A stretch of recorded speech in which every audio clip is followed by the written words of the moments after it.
Hi, everybody. My name is Anne-Marie Parker. I'm a research associate for the Joplin campus of KCU.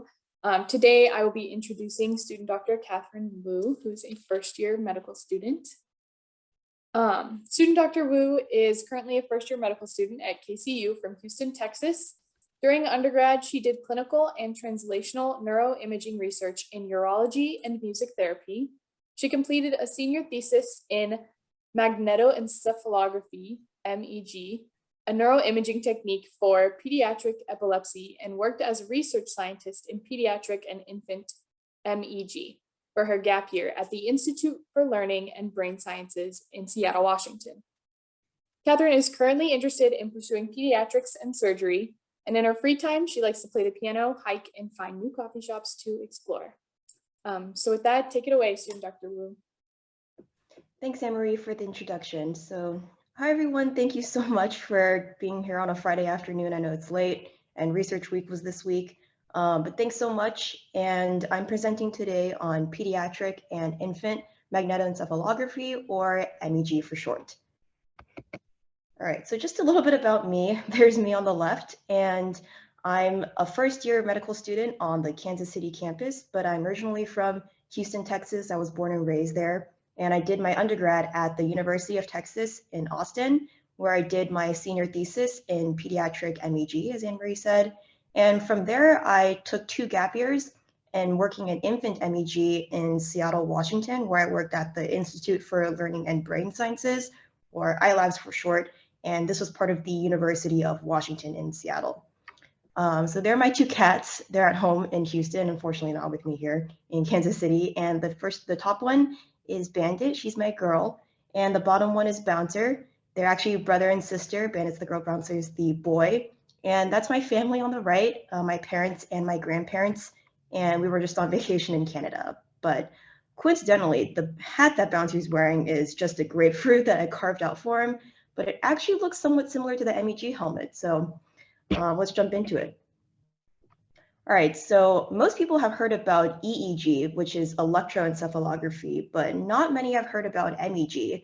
So the purpose of my talk today is to just give you all some background on what MEG is, mostly from my own firsthand experience and what I've learned from my past 3 years in MEG, and also illustrate both its clinical and research utilities. So unlike previous talks for the MRKC, if you guys have attended, it's not centered around one article per se, but I will provide you guys with a list of references that I've personally used if you guys are curious and want to know more about MEG. But yeah, this talk is mostly from my own firsthand experience with MEG and, like Anne-Marie said, from my undergrad thesis. So what exactly is MEG? So I think of it kind of as EEG's sister technique, where EEG measures the electrical activity from the brain.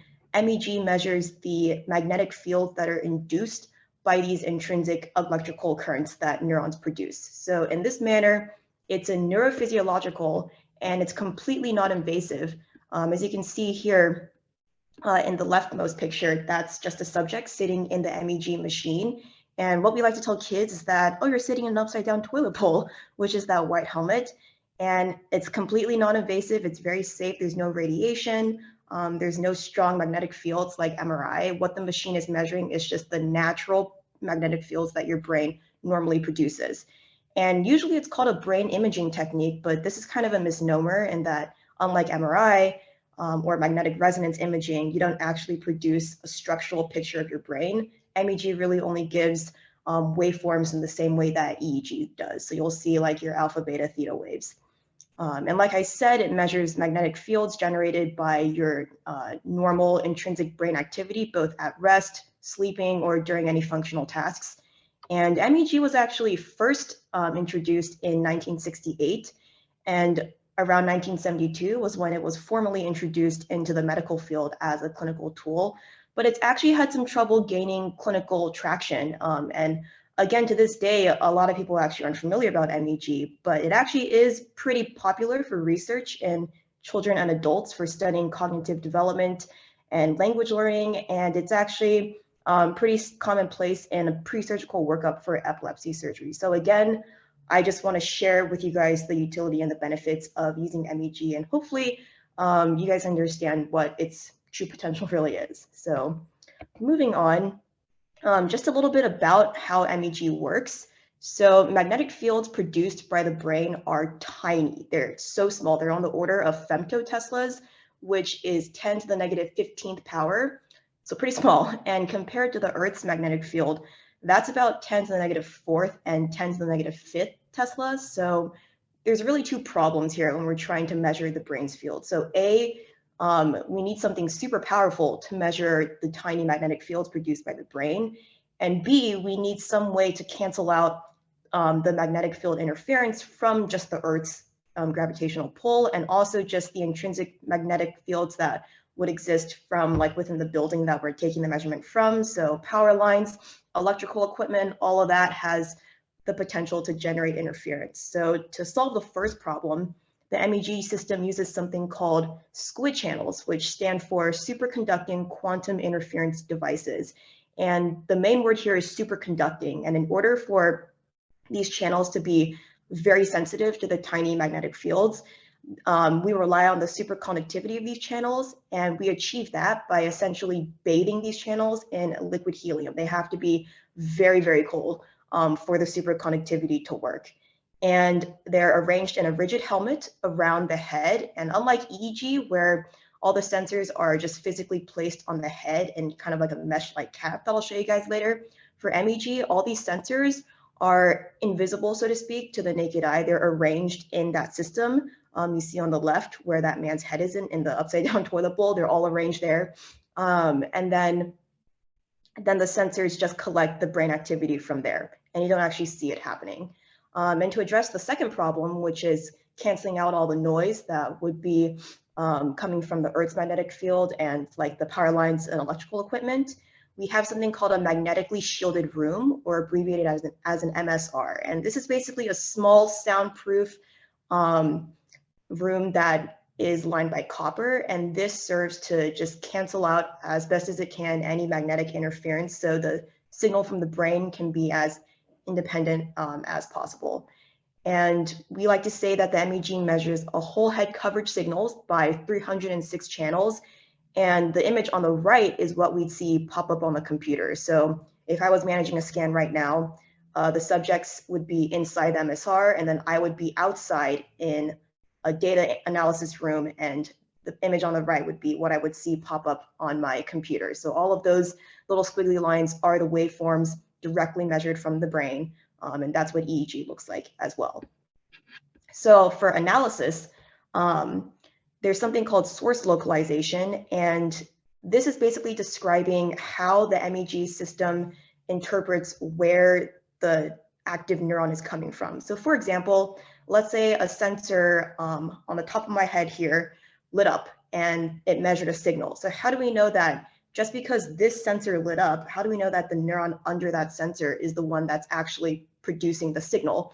And this introduces two problems, that one called the forward problem and the inverse problem. And it's basically asking the bidirectional question of, was the neuron producing the sensor activity, or was it vice versa? And there's a lot of mathematical modeling that goes into this data interpretation, lots of algorithms and physics that I don't have much expertise with. And actually my previous PI or mentor at the University of Washington made a number of patents on how to achieve source localization accurately for infants. But yeah, there's a lot of work that went into this, a lot of modeling and mathematics that I won't get into today. All right, and like I said a little bit about before about EEG, so I want to briefly compare and contrast the two techniques since they're very similar. They're sister techniques, but both of them offer kind of nuanced similarities and differences that I just want to address today. So first of all, EEG again measures the intrinsic electrical activity of the brain. But because it measures electrical signals, these actually experience greater distortion due to all the layers of tissues that a signal would have to get from my brain to the scalp and then to the EEG sensor. So like all of the meningeal tissues and the skin, these would all distort the EEG signal a bit more than MEG because magnetic fields aren't as sensitive to these distortions. And because it's electrical activity, EEG signals also experience a little bit more contamination from muscle activity, such as intraocular contamination with eye blinks, any kind of breathing pattern or like all these facial muscle movements. Like you're still moving a lot of muscles when you're sitting at rest in your EEG cap, as the subject on the right shows, and these can just introduce a lot of other artifacts that MEG would have a little bit less. And the next thing is that for those who aren't too familiar or don't have a neuroscience background, so briefly, the surface of the brain is composed of highly irregular folds, and these folds serve basically to maximize the crosstalk between neurons and all the synapses and connections that have to form. So the folds, the convex folds themselves are known as gyri or gyrus for singular, or sulcus, or sulci for plural, and those are the concave creases. And both of these affect MEG and EEG sensitivity a little bit differently. So the sources, neuronal sources, I mean, closer to the center of the head or at the top of the gyri, not the sulci, are known as more radial sources. And these are better visualized on EEG, whereas MEG is better at visualizing tangential signals on the sulci with less contamination than would be otherwise recorded on an EEG. And in this manner, MEG is actually more sensitive to superficial cortical activity, and this is better for studying epilepsy, which again is MEG's kind of primary purpose in the clinical and surgical fields right now. And on top of that, MEG actually requires less of an area, so about 3 to 4 centimeters squared of synchronized neuronal activity to detect some of those epileptic spikes. So that would just be like a spike on the waveform. Whereas on EEG, you would need a bigger area. You need about 6 to 20 centimeters squared or so of synchronized activity to see the spikes on EEG. So the whole point of this is, I'm not saying that one technique is better than the other. The two actually complement each other really well, in that what MEG does better, such as tangential activity, MEG does poorly, and EEG does radial activity a little bit better. So the combination of using both techniques in a clinical setting would allow a neuroscientist or just any neurologist to generate a more comprehensive picture of the configuration of all these neuronal sources in the brain and just be a little bit better at generating a complete picture. All right, so moving on to the use of MEG. So pretty much the main advantage of MEG is its unrivaled temporal resolution. And this means that MEG is able to measure brain activity in real time on the order of milliseconds.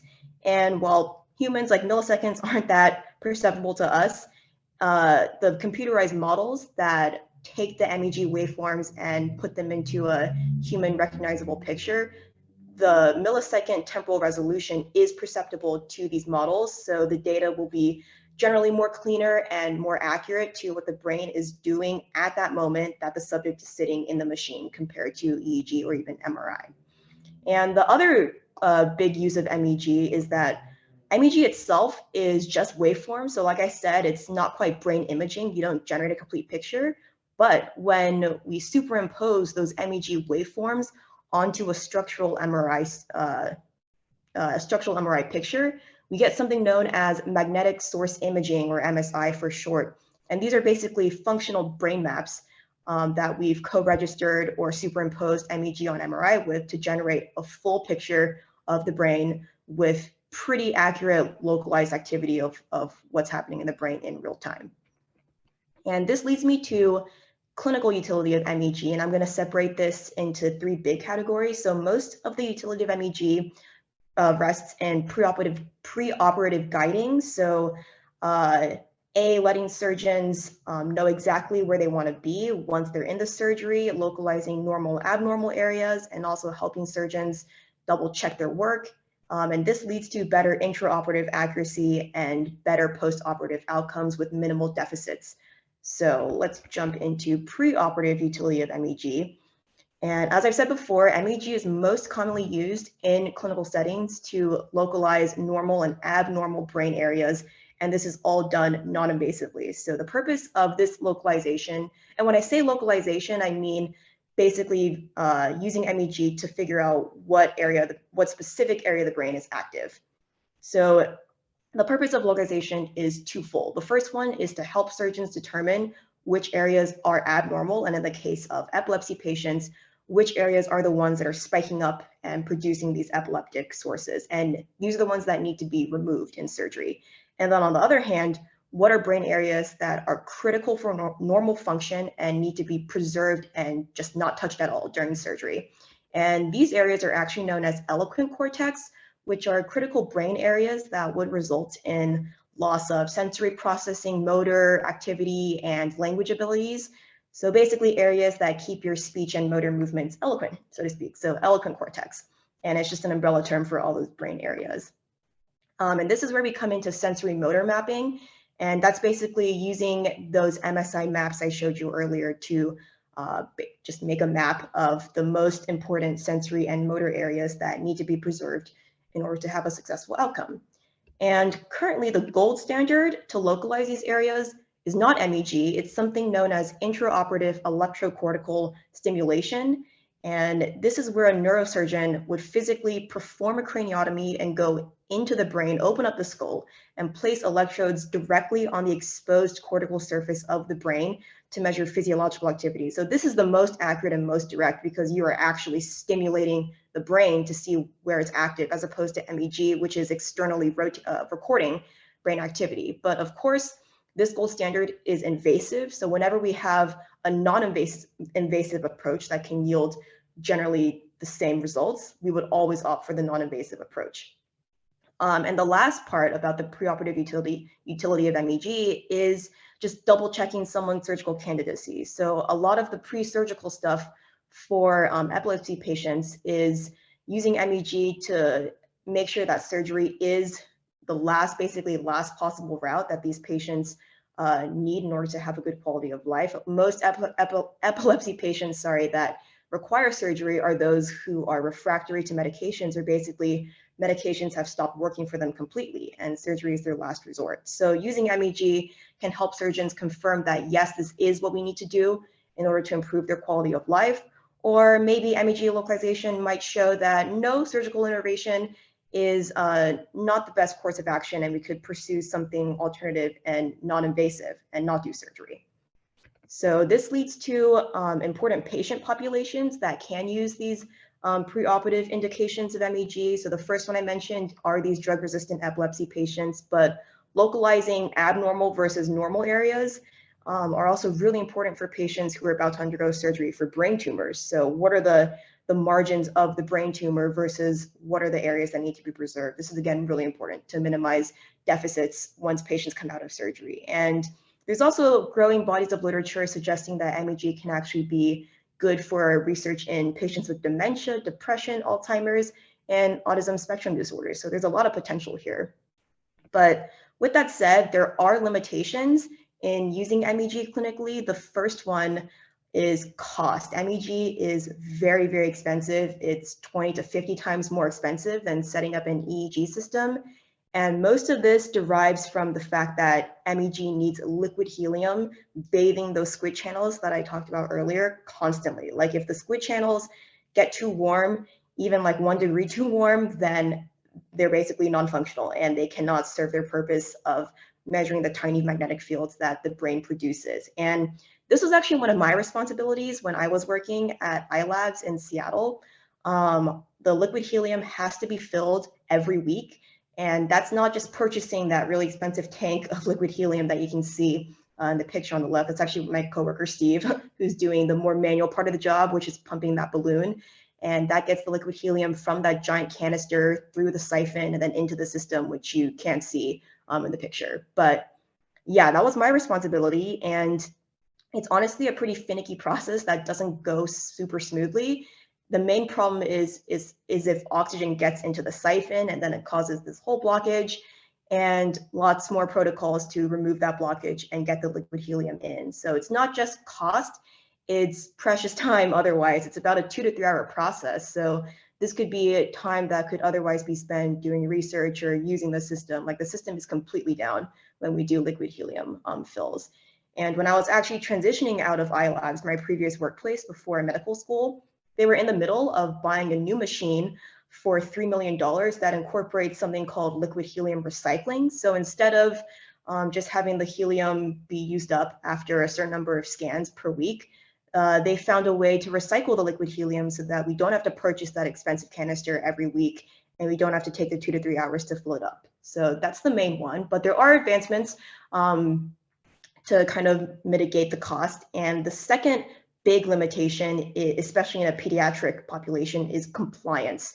So because the magnetic fields are so tiny, absolutely critical that the kids stay basically motionless and as still as they possibly can in the system. And that's hard for adults to do, like in MRIs. So you can imagine how much harder it is for kids. So head movement is the big one for compliance. Kids are just naturally squirmy.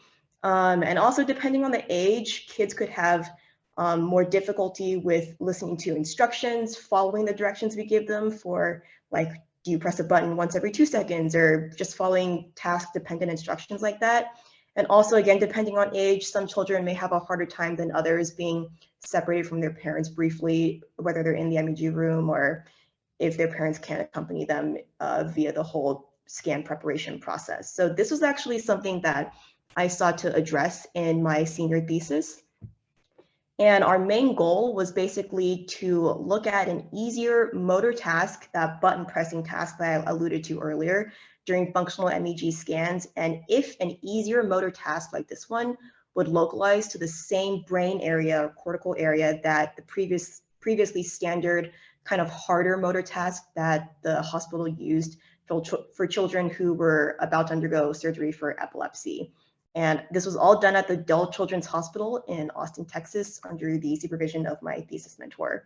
But yeah, for methods, we used 6 healthy subjects, adult subjects, 18 to 35, because it was just for an undergrad thesis, so I couldn't actually perform any scans on actual patients in adult children's. But our targeted population was epilepsy patients under the age of 12 with MEG motor mapping ordered for neurosurgical evaluation. And what we found was that once we finished comparing our tasks, we found that the anatomical localization for our subjects showed what's called dipoles, which is one of the ways of analyzing MEG data. These localized to pretty much within the same area, within 10 millimeters was our threshold, to the hand area of the precentral gyrus for motor function, or basically the primary motor cortex. So this was a pilot study at the end of the day with only 6 adult subjects, but it actually did show promising results, and hopefully adult children's could integrate a simpler task into their MEG motor mapping protocols for their next epilepsy surgeries. And this was a picture that you guys have seen earlier, but this is straight out of my thesis. And those arrows are showing the tasks that we localized to that precentral gyrus. And this is actually an abstract that was accepted to the American Epilepsy Society's 2019 annual meeting. So from here, once I completed my thesis, I realized that I just wanted to learn more about MEG. I only really spent about 9 months learning all that I could in undergrad, and I really wanted to get more exposure. So my thesis advisor introduced me to the University of Washington's Institute for Learning and Brain Sciences, or iLabs, for novel infant MEG. And as you can see in the picture, I saw the baby and I was like, yes, I want to do this because I'm interested in pediatrics. But they actually don't do any clinical research. They really only do basic science research in studying cognitive development and language acquisition. But I definitely gained a crash course in how to work with infants as such a special population, how to work with their parents, and learning more about using MEG as a data acquisition system for brain activity. So I loved my experience there. And this next part of my talk is I'm just going to talk about what I learned about infant MEG and the studies that iLabs was really focusing on during my time there. Okay, so infants that we categorized were between 0 to 36 months of age, and iLabs is actually the first in the world to conduct MEG scans on awake infants. And because we were the first, we had to work through a lot of hoops and hurdles that previous pediatric MEG data acquisition did not really understand or do well, because this is just such a different population. So I'm just going to talk a little bit about those. And first of all, I wanted to just address, why is MEG good for infants at all? It's safe, obviously, is the big one. There's no radiation. You don't get blasted by huge magnetic waves like MRI. And it's quiet also. MRI is extremely loud, and it's can be claustrophobic for a lot of patients. And just all in all scary for an infant. And MEG is usually pretty quiet, and the parent can actually sit in the MSR, or the magnetically shielded room, given that they've stripped themselves of anything magnetic. And I think the main one for us was that MEG is fast. Like MRI, a typical anatomical scan can take anywhere up to 40 minutes or more, but MEG, it can kind of be as long or short as you make it. And some of the scans that I've led myself were 10 minutes. And we like to say for infants, we basically want to keep the scan under 15 minutes, because infants have a schedule, like they nap and they feed, and we ask mom what their schedule is, and the research assistants do a great job on making sure the scans are scheduled when they're not supposed to be during nap time and they're well fed. So there's a whole list of how we schedule for infants that you wouldn't really think about for adults. But anyways, for challenges, so this presents new challenges that we didn't quite see with adults, and these are also more pronounced than older children. And the first one of which is their smaller head size. So actually, let me jump back to the previous photos. So the MEG system that iLabs used is that helmet, the upside down toilet thing, that's actually made for adults. So you can imagine how much room is in there when a tiny little infant head is pushed up.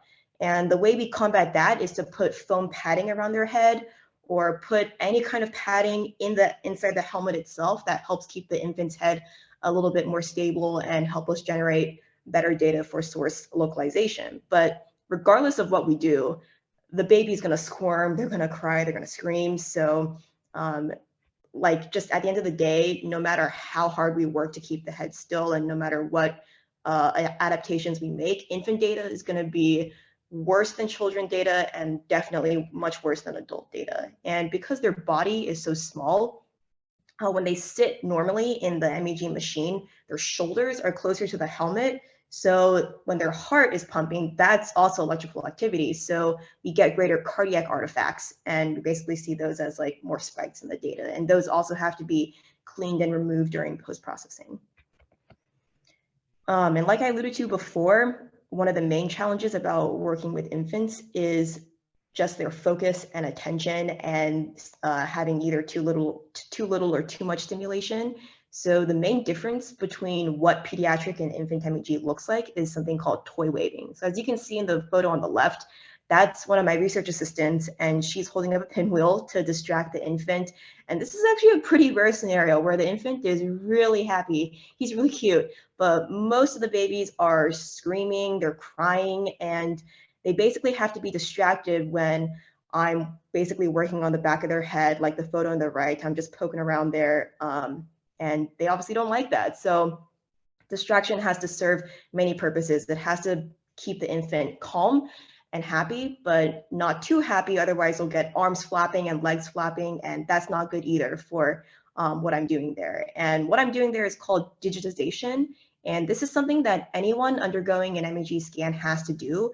And the big purpose of this is when you localize using that pen specific coordinates on the head. So you have your preauricular point, your nasion, and your other preauricular point, and then you have one of those coils you can see next to my fingers. That's called a head position indicator coil. There are 5 of those that are on that cap in different locations on the head, and all of those points serve to tell the MEG system where your head is exactly located in space. And this needs to happen with anyone who goes into the MEG machine, but it's most difficult for infants when they're just squirming all around and not liking what I'm doing on the back of their head. So there's always a greater margin of error that is related to infant MEG data collection. But like I also said before, one of my mentors at iLabs has really been at the forefront of releasing patents in source localization for removing these head movement artifacts and all the other artifacts that come with infant data acquisition. So as an example of some studies that iLabs looked at, these were all longitudinal studies that I helped out with, but the ones that I'm referencing here are studies that were already published before I got to iLabs, in case anyone wants to look into it later. But the main purpose of what we did with infants was looking at speech and language acquisition, and particularly activation of language-related brain regions during passive listening. And this happened in a variety of scenarios. We looked at what do infants' brains show when we play them music? What do they show when we play them different phonemes, different speech sounds, even visual pictures? like what you would see out of a children's books, pictures plus words, and how these activate the auditory cortex and areas governing speech production, which is primarily Broca's area in the left hemisphere. But another study we looked at was what was the magnitude of activation of these areas in infants who grew up in a one language environment or dual language environment, and what this kind of bilingual exposure during of executive function skills. And something else that is not related to speech and language acquisition that we looked at was looking at the mother-infant interaction. And how we did this was mom was actually wearing an EEG cap herself, and we put her on a stool right in front of the infant and the infant was situated inside the MEG helmet. So there were actually two simultaneous data collecting methods going on at once.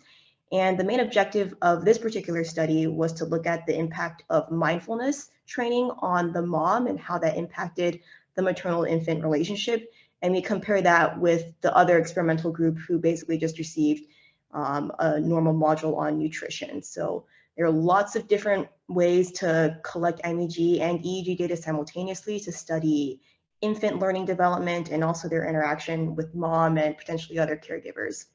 So with that, I wanted to leave you guys with two main points today from my talk. The first one of which is MEG offers the best combination of temporal resolution and spatial resolution when combined with those MRI pictures to make brain maps or MSI maps for non-invasive brain physiology technology. And because of this, I think the potential MEG is huge and that more people should be using it, especially for studying pathophys and cognitive development in both normal and clinical brains. So hopefully with iLabs too. I'm not working there anymore, but I would love to see them branch into clinical problems for infants and use MEG to address those. So there's a lot of potential here in the next few years of MEG, and I'm just excited to see where it goes. So with that, I just wanted to acknowledge a few people who have been instrumental in my whole MEG journey. The first of which is my thesis mentor, Dr. Paul Ferrari, who is in the Department of Psychology at UT, but he's also the head MEG director at Dole Children's Hospital, which is where I performed all of my MEG scans for my thesis. And he was instrumental in basically giving me my first exposure in MEG. I didn't really know much about it when I came to him, and he sat down with me many times to explain how the data acquisition process works, how the analysis process works, and he really walked me through a lot. So really thankful for him. And he also introduced me to my three mentors listed under iLabs for UW in Seattle, and Dr. Patricia Kuhl is actually the founder of iLabs, and Dr. Samu Talu is actually the one who I've mentioned before, who's released all those patents for infant source localization, and Dr. Alexis Bosler, who was the main one who trained me through like 5-6 months on how to collect data on infants. So yeah, and with that, thank you all so much for listening today. And of course, thank you to the MRKC for allowing me to present about MEG today. And I guess so. Awesome. Thank you so much, student Dr. Wu. That was an amazing presentation. As she was saying, if anyone has any questions, feel free to unmute and ask or type it in the chat.